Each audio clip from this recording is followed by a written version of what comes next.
चालू करे तो बताना मेरे को। देख, जैसे अपन क्या है ये आजकल मतलब पहले RxPad यूज करते थे।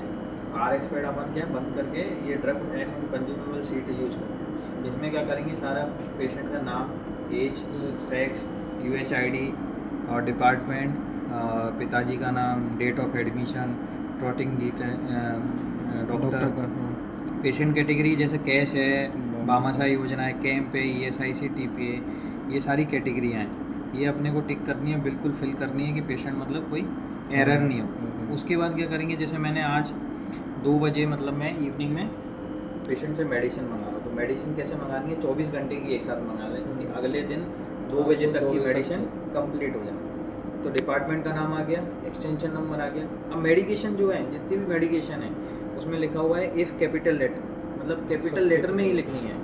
कैपिटल लेटर में लिखने के साथ में उसका कितने mg मंगा रहे हो आप, है ना, वो लिखनी है, कितने ml मंगवा रहे हो वो, फिर उसके बाद क्वांटिटी लिखनी है। जैसे मैंने मोनोसेप मंगाया 4, ठीक है, 4 मंगाया, 3, 2, 1, ये सारी चीज़ें, टैबलेट सारी स्ट्रिप में मंगानी है अपने को, कटिंग नहीं मंगानी है, पूरी एक स्ट्रिप मंगानी है। फिर ये मंगवा कौन रहा है, जैसे आप हो चाहे आप हो, तो अपना नाम लिखना है, नाम के साथ में एम्प्लॉय ID लिखनी है ना।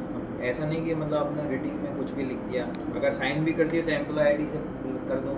इससे क्या है, आपको पता लग जाएगा इस व्यक्ति ने मतलब ये मेडिकेशन मंगाई है। अब अपने को क्या करना है कि फार्मेसी से वो क्या आएगा कि संजय नाम से कोई फार्मेसी वाला स्टाफ है जिसने बिल नंबर इस पे, ये बिल नंबर है, इस नंबर पे ये मेडिसिन दी है। तो हमको क्या करना है, क्रॉस वेरीफाई करना है। क्रॉस वेरीफाई कैसे होगा कि हाँ ये 4 मंगाई थी, 4 आई या नहीं आई। ये मैंने जैसे टर्माडोल 2 मंगाए थे, उसने दिए 1, तो क्या हुआ, 1 हो गया ड्यू। फिर एट्रोपिन मैंने 1 मंगाया था लेकिन वहाँ से आया नील, तो ये हो गया ड्यू। ठीक है, तो ये हो गया क्रॉस वेरीफाई। ये अपने को मेडिकेशन लॉकर में नहीं मिलनी चाहिए। अगर अपने पास एक्स्ट्रा है तो वो किस में आती है, एरर में आती है। अगर एक्स्ट्रा है तो उसको अपने क्या करना है, रिटर्न करना है। रिटर्न के लिए क्या है, एक कॉलम है अपने पीछे पास, रिटर्न, ये मेडिकेशन है, रिटर्न है। तो ऐसे ही करोगे तुम, 24 घंटे की एक मेडिसिन मंगाओगे, अगले बार क्वांटिटी रहेगी तो क्रॉस वेरीफाई करोगे कि भाई किसी पेशेंट से अगर तुम स्टाफ से ओवर ले रहे हो, दूसरे स्टाफ ने मतलब 1 इंजेक्शन लगाया तो 3 इंजेक्शन उसके पास बचने चाहिए, 4 आपने क्वांटिटी लिख के दी है, तो 3 इंजेक्शन आपको लॉकर में देखने के बाद में क्या करना है कि हाँ 3 इंजेक्शन सही है, इसका मतलब पेशेंट प्रॉपर मेडिकेशन गई है ना।